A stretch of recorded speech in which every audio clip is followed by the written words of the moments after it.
Are we in the wrong country? The thought didn't come from panic. It came from something quieter, something far more dangerous: doubt.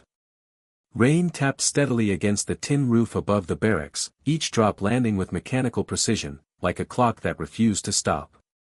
Anna Weiss sat on the lower bunk, her back straight, her hands folded neatly in her lap, counting the seconds between each sound. 1. 2. 3.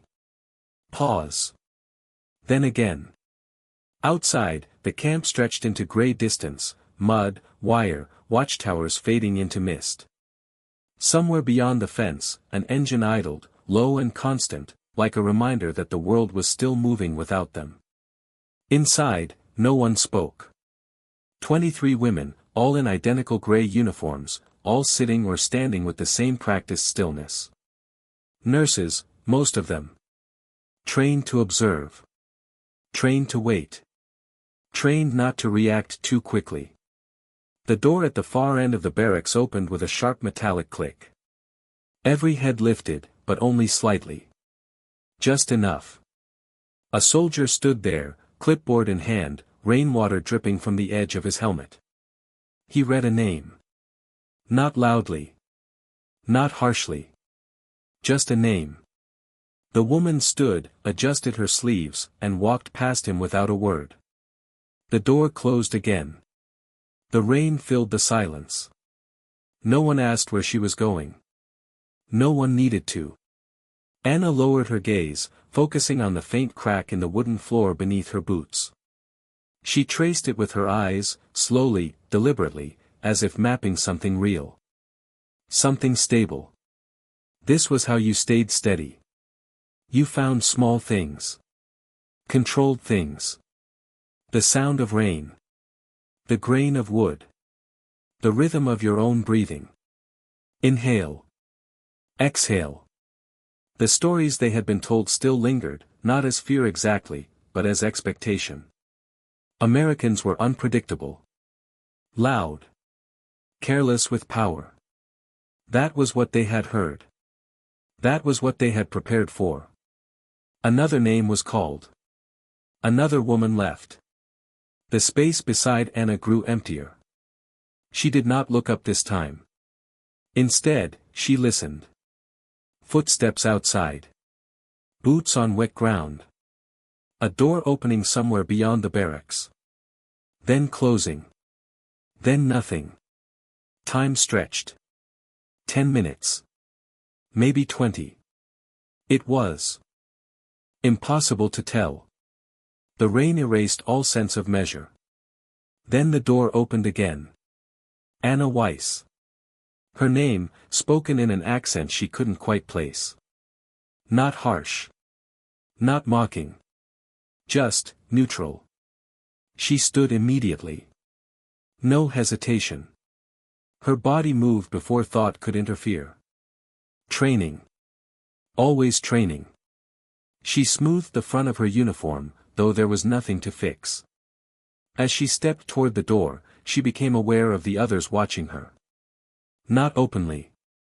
Never openly. Just small shifts. Slight movements of eyes. She passed the soldier without meeting his gaze. Outside, the air felt different. Cooler. The rain softer now, more like a mist than a storm. It clung to her skin, to her hair, to the fabric of her sleeves. The ground beneath her boots gave slightly with each step, damp earth-absorbing sound. They walked in silence. The soldier ahead, her behind. No conversation. No explanation. Just movement. They reached a smaller building near the edge of the compound. Wood. Simple. A single light visible through the window. The soldier opened the door and stepped aside. Anna paused for the briefest moment. Not from fear. From awareness. This was the point where things changed. Where expectation met reality. She stepped inside. The room was quiet. Warmer than outside. A desk. 2 chairs. A single lamp casting a narrow circle of light. And a man, standing near the window, removing a pair of damp leather gloves with slow, deliberate care. He didn't look at her immediately. Just finished what he was doing, as if time belonged to him. Then he turned. His eyes met hers. And for a moment, nothing happened. No shouting. No questions. No movement at all. Just stillness. Then he spoke. Softly. Clearly. In perfect German. Please, sit down. Anna did not move immediately. The words reached her before the meaning did, each syllable landing with unnatural clarity, as if her mind had to adjust to a sound it had not expected to hear in this place. German. Not broken. Not rehearsed. Precise. Measured. The kind of pronunciation that carried memory inside it. Her fingers tightened slightly at her sides, not enough to be noticed, but enough for her to feel the shift. She stepped forward and sat down in the chair across from him, her posture straight, her hands returning to her lap as if placed there by instruction. The man remained standing for a moment longer, watching her with an expression that did not match anything she had prepared for. There was no impatience. No calculation she could immediately detect. Just attention. Then he moved to the other chair and sat down, placing the gloves neatly on the desk beside the lamp. The leather was still darkened by rain, small droplets catching the light before disappearing into the surface. He did not open a file. He did not reach for paper. Instead, he folded his hands loosely in front of him and spoke again, still in German. He asked her if she was cold. The question did not fit. Anna blinked once, slowly, as if the delay might correct what she had heard. Cold. Not name. Not rank. Not unit. A simple, ordinary question that belonged somewhere else entirely. She did not answer right away. Silence, she had learned, was often safer than the wrong word. He seemed to understand that. He did not repeat himself. Did not press. He simply waited, the same way she had been trained to wait beside hospital beds, counting breaths, measuring time in small, invisible increments. Finally, she shook her head once. A small movement. Controlled. He nodded, accepting the answer without comment. Outside, the rain softened further, barely audible now, replaced by the faint hum of something electrical in the walls. The room felt smaller because of it, more contained. He leaned back slightly in his chair, studying her face not with suspicion, but with something closer to recognition. It unsettled her more than any raised voice could have. Then he asked her where she had learned to keep her hands so still. The question landed differently. Not procedural. Not official. Personal, but not invasive. Anna felt her breath pause for half a second before continuing. Training, she said, her voice steady, her accent unmistakable. It was the first word she had spoken since entering the room. He nodded again, as if confirming something he had already known. Medical, he said quietly, not as a question, but as a conclusion. She did not respond. He did not need her to. The silence between them shifted, no longer empty, but filled with something unspoken. Understanding, perhaps. Or the beginning of it. He reached for a small metal cup on the desk and slid it toward her. Water. Clear. Still. The gesture was simple, almost automatic, but it carried weight in its restraint. No command attached. No expectation. Just an offering. Anna looked at the cup, then at him. For a moment, the room seemed to narrow to that single point of decision. She had been taught to question everything. To assume intent behind every action. But this did not follow the pattern. Slowly, she reached out and took the cup, her fingers brushing the cool metal surface. She did not drink immediately. Instead, she held it, feeling its weight, grounding herself in something real. When she finally raised it to her lips, the water tasted exactly as it should. Clean. Unremarkable. Ordinary. She lowered the cup and placed it back on the desk with care. He watched the movement, then spoke again, his voice softer now, almost as if the room required it. He said her name. Not from a list. Not from memory forced into use. But as if he had known it before she walked in. And in that moment, Anna realized something she could not yet explain. He was not trying to become understandable. He already was. The room did not change, but something inside it had shifted, subtle and irreversible, like air pressure before a storm that never came.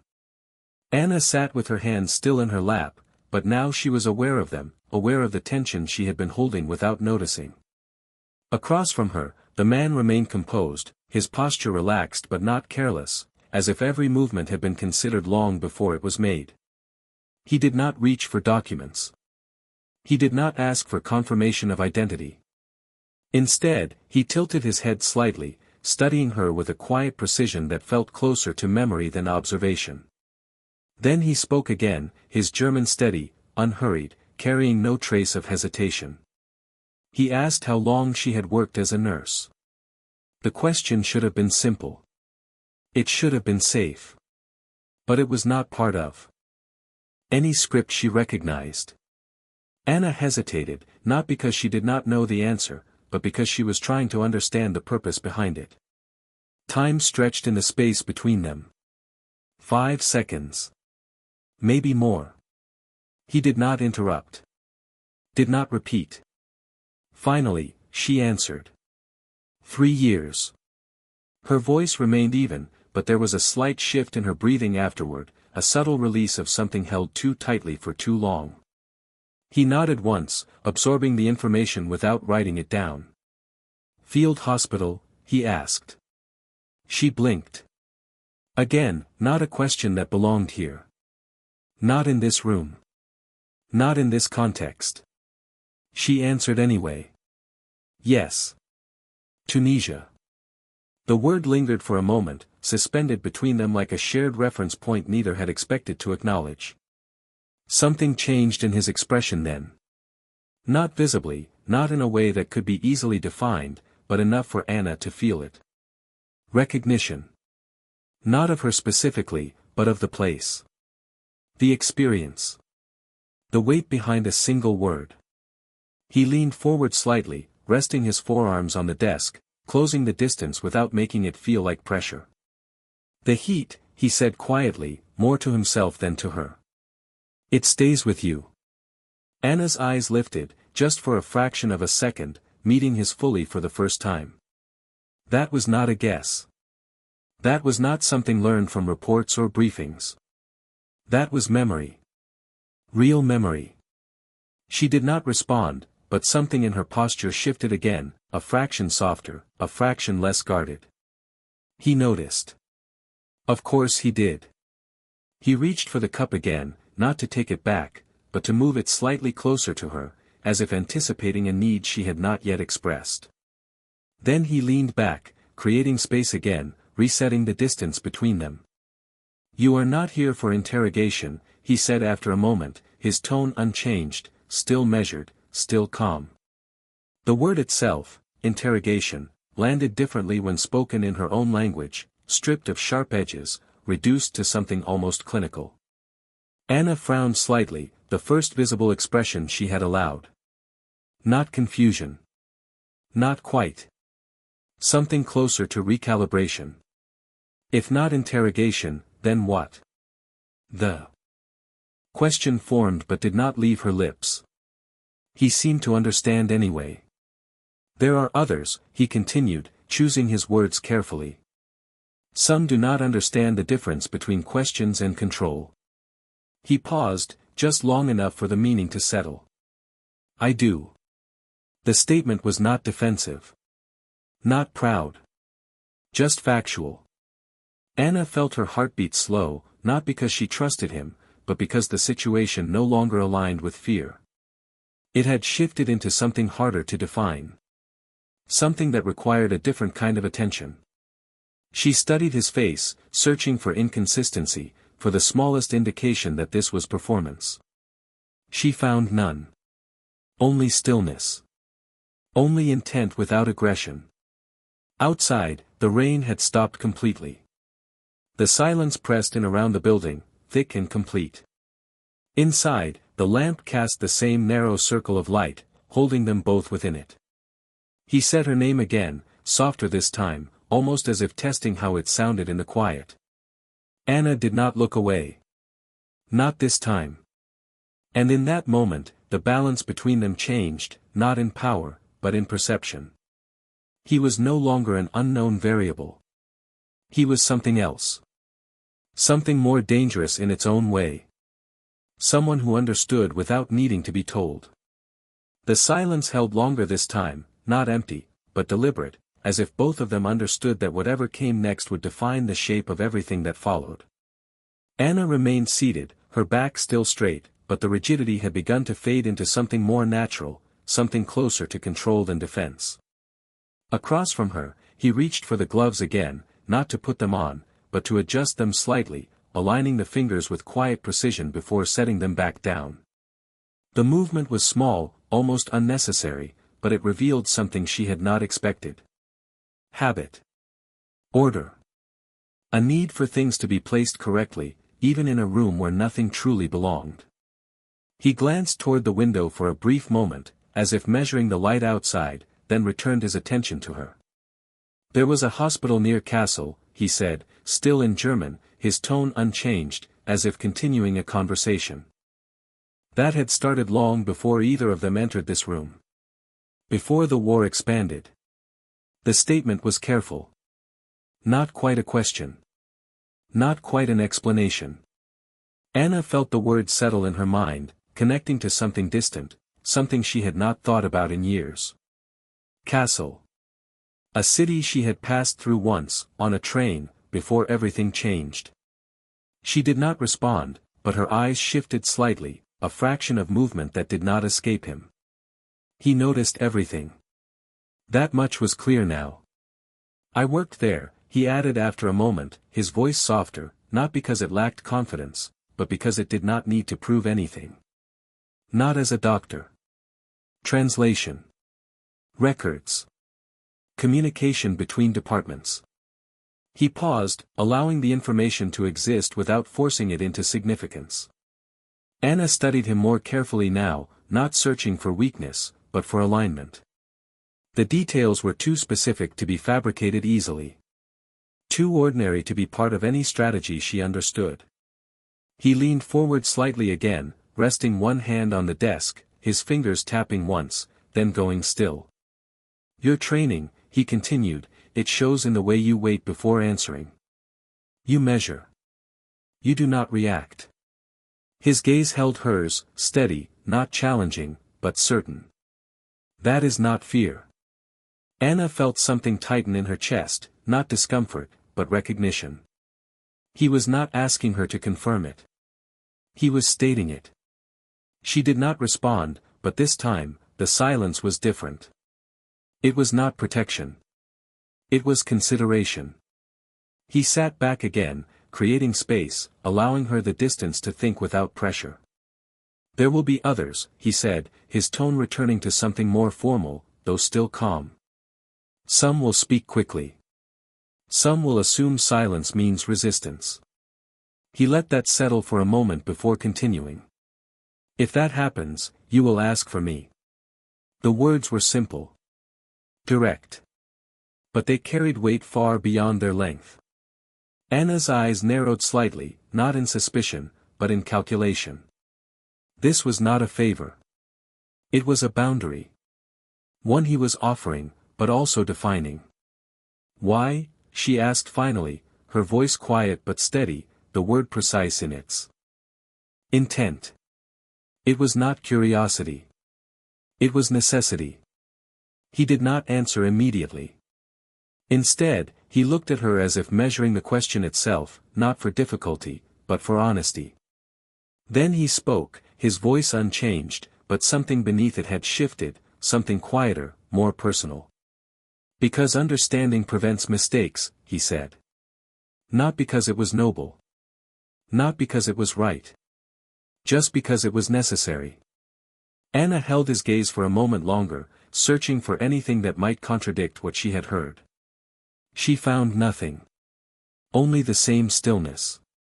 The same absence of force. Slowly, she nodded once, not in agreement, but in acknowledgement. Outside, the clouds had begun to break, faint light pushing through in narrow lines that stretched across the ground. Inside, the room remained the same, but the distance between them no longer felt like separation.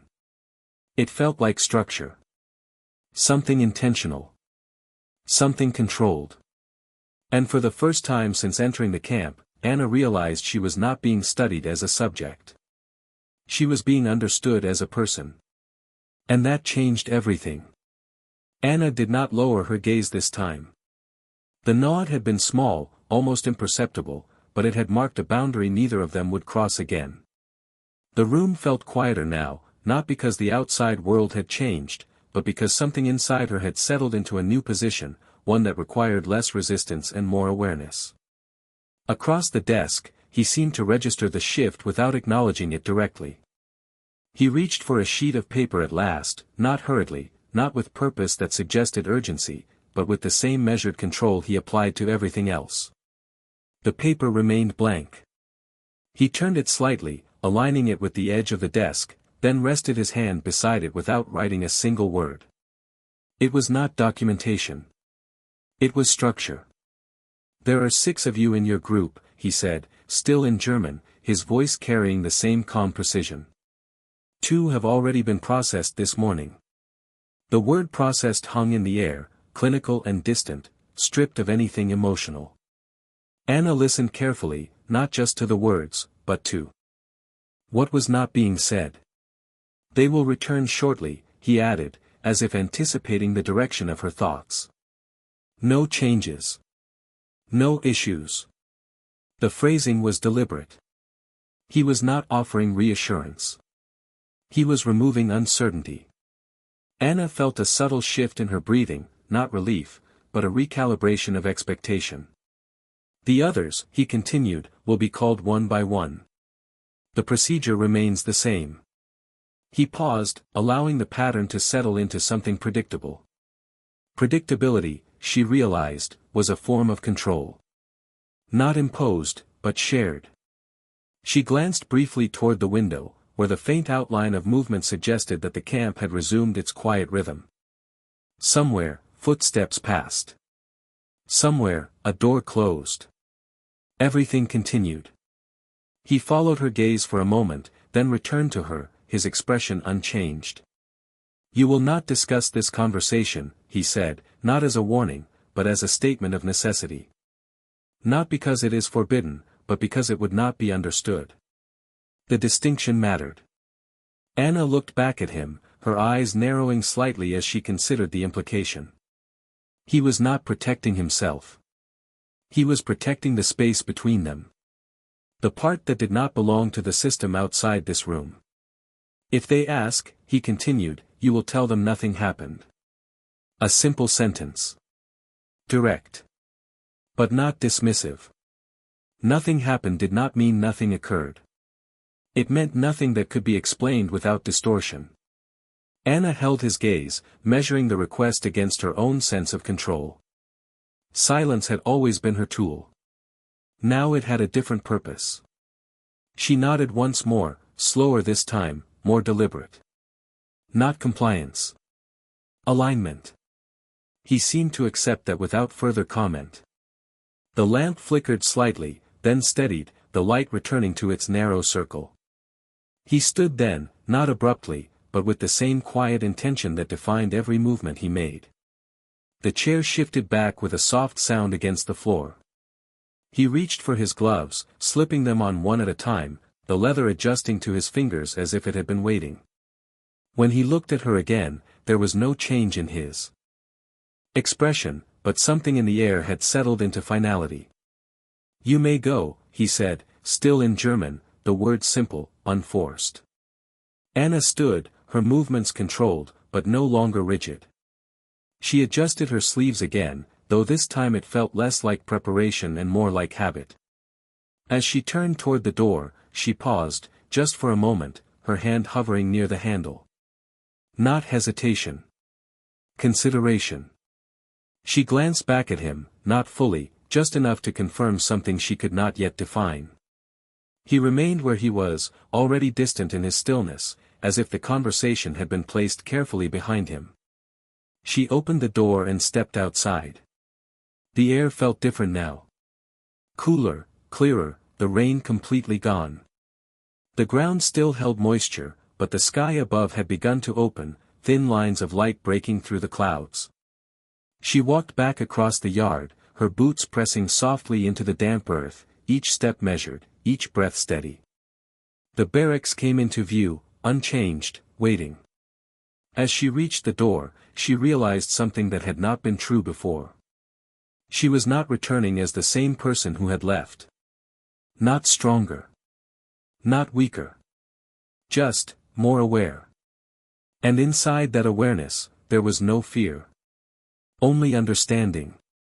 The barracks door closed behind Anna with a muted sound, softer than she remembered, as if the wood itself had absorbed the weight of too many returns. Inside, the air carried the familiar mix of damp fabric and stillness, but something in it felt different now, less suffocating, more defined. The women looked up as she entered, not all at once, not obviously, but in fragments. A glance here. A shift there. Questions held back by discipline.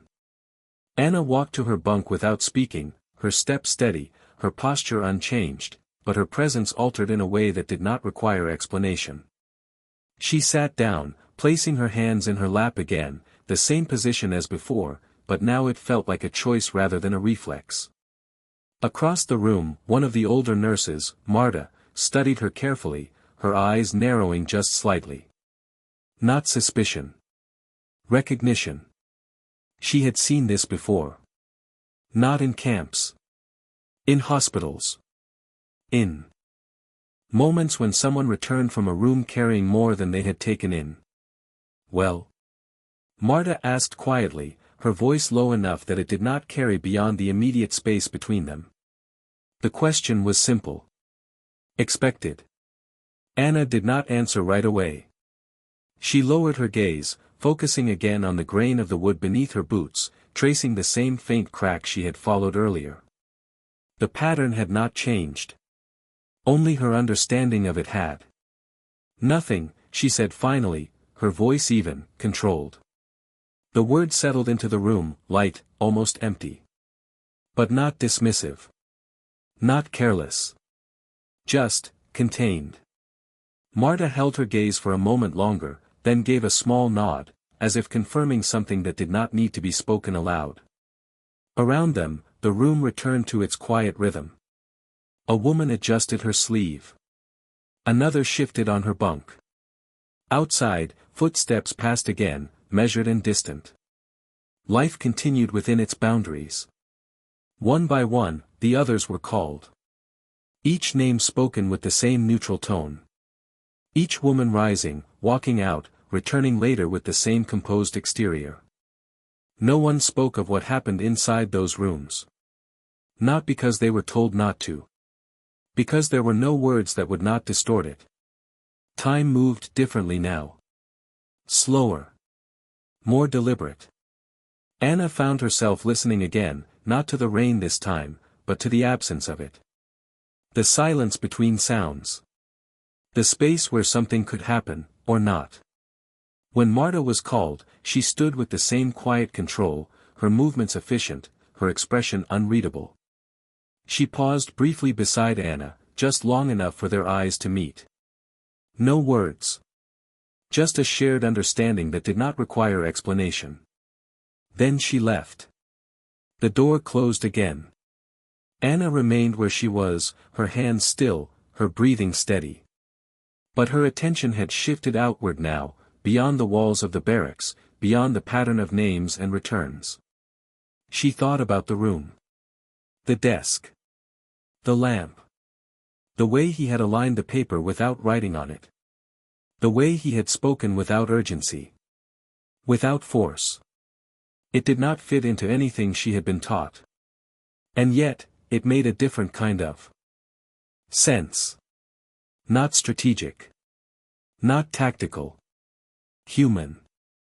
The word felt unfamiliar in this context, as if it had been placed there by mistake. But it remained.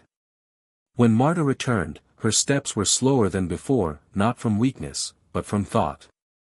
She sat down across from Anna, her hands resting loosely on her knees. For a moment, neither of them spoke.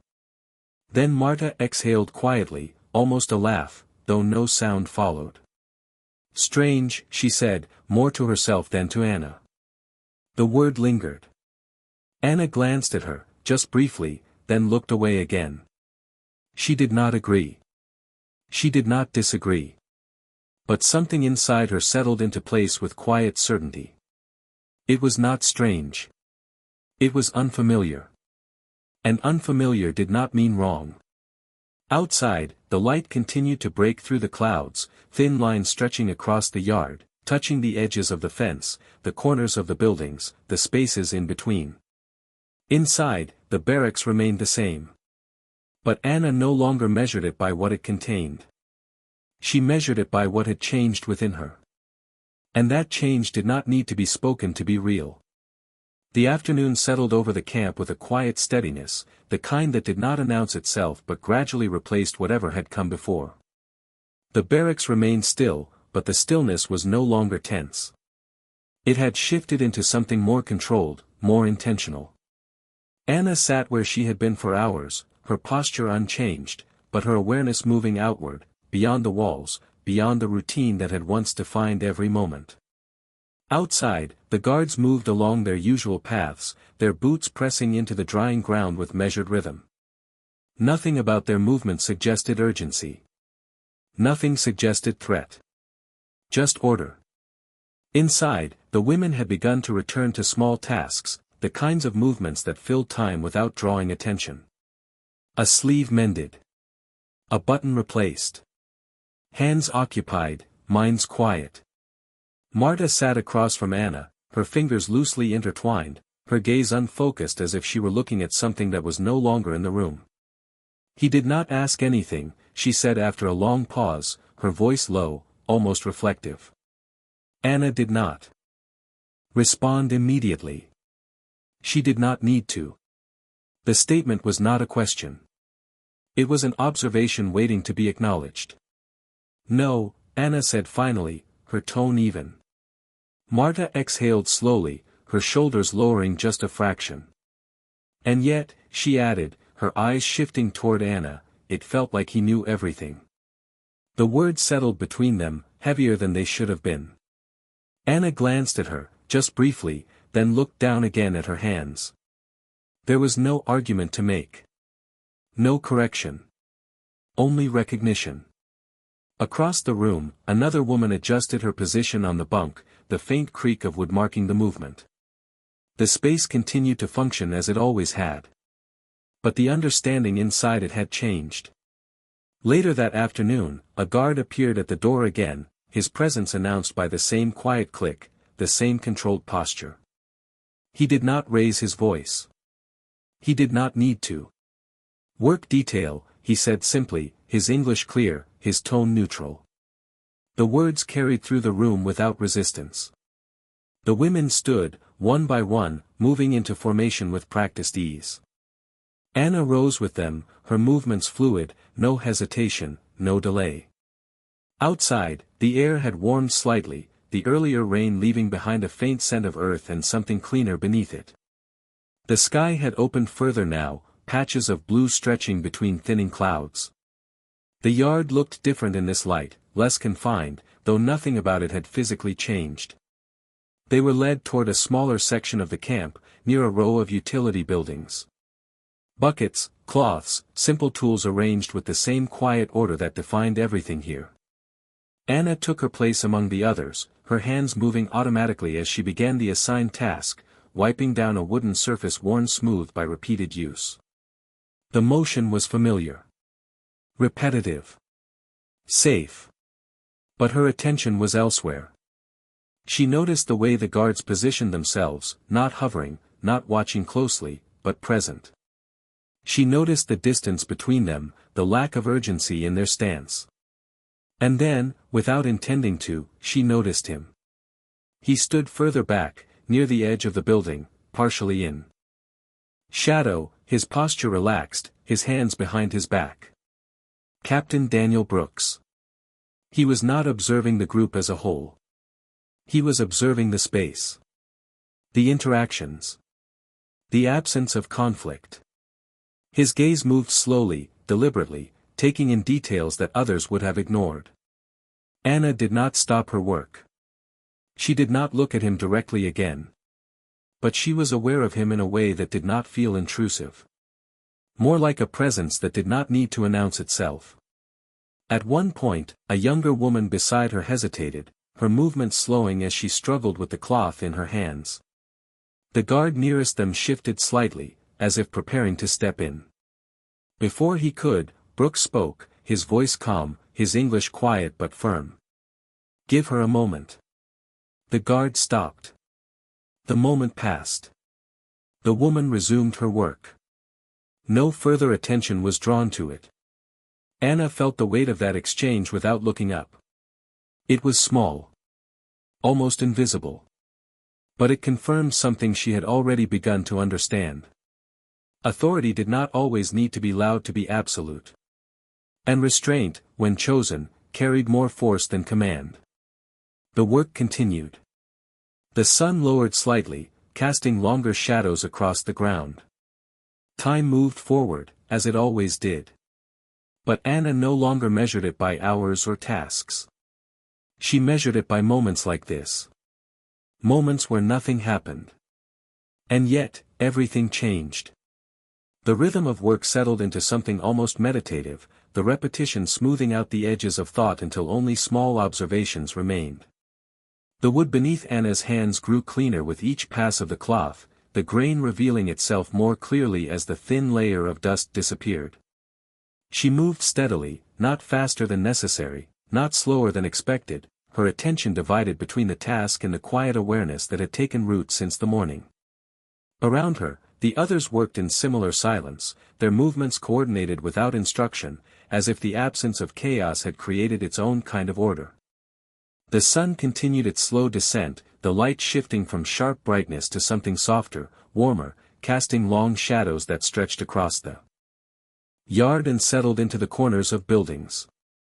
Somewhere in the distance, a door opened and closed. A voice carried briefly, then faded. Nothing urgent. Nothing demanding. Just life continuing within boundaries that no longer felt entirely fixed. Anna wrung out the cloth in the bucket beside her, the water cool against her fingers, grounding, real.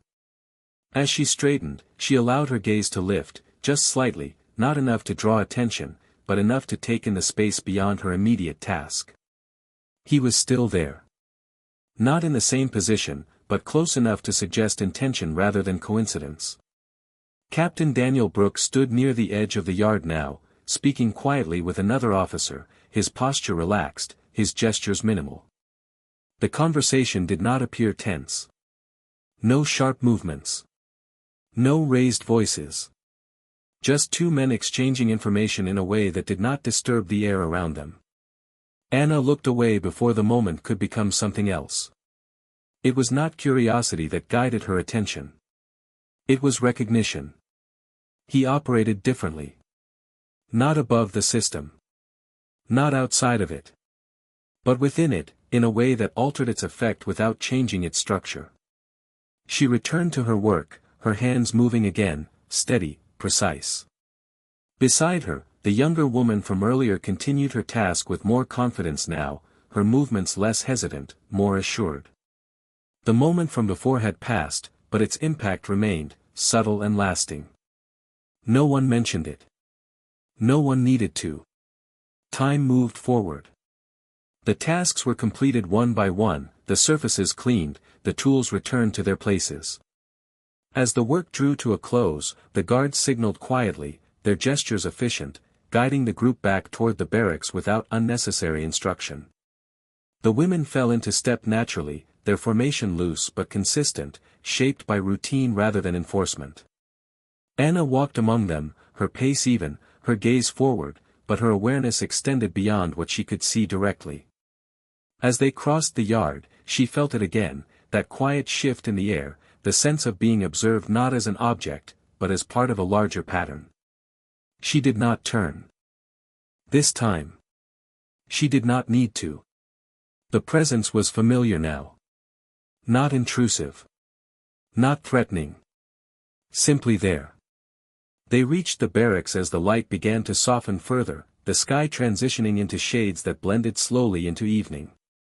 Inside, the space welcomed them back with the same stillness, the same arrangement of bunks and belongings, unchanged in form but altered in meaning.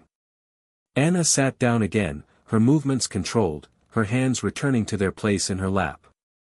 Across from her, Marta settled onto her bunk, her expression thoughtful, but calm. For a while, no one spoke. The silence was not heavy. It was shared. Finally, Marta glanced toward Anna, her voice quiet, almost reflective. "He sees more than he says," she murmured. Anna did not look up immediately. She considered the words, turning them over in her mind, measuring them against what she had experienced. Then, slowly, she lifted her gaze, not toward Marta, but toward the narrow window where the last light of the day filtered through. "Yes," she said, her voice steady, her tone certain.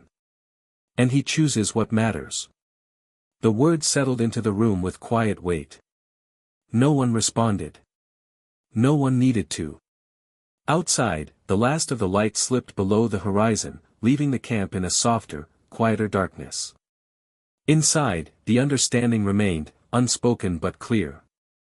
Not everything needed to be controlled to be contained. And not every silence meant absence. Some silences meant intention.